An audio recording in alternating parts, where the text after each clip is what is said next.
Chair recognizes the member for Saskatoon Centre. Thank you, Mr. Speaker. 100 years ago, Canadian Tom Longboat of Six Nations Reserve won the Boston Marathon, beating the previous course record by a full 5 minutes. It was an extraordinary feat, one that inspired an extraordinary woman, a constituent of mine, Shannon Loutit, to run in this year's Boston Marathon in honor of the 100th anniversary of Tom Longboat's victory.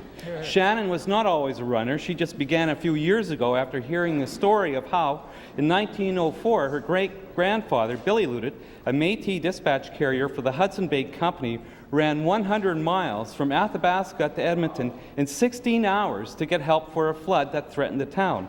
Athabasca now hosts the annual Billy Loutit Dispatch Triathlon in his honor. Mr. Speaker, her great-grandfather's story inspired Shannon to start running, and the story of Tom Longboat inspired her to qualify for the Boston Marathon. In a few days, she'll be leaving for Boston, where she'll not only run in the marathon, but also coordinate the celebration of the 100th anniversary of Tom Longboat's victory. Now, Mr. Speaker, this year Shannon and a group of 6 other Saskatchewan runners will be in Boston.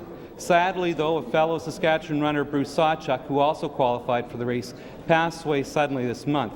Shannon tells me that they believe his spirit will be there at the finish line, urging them on.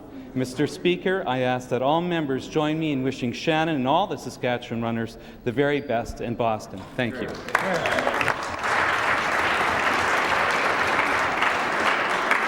Chair recognizes the member for Weymouth.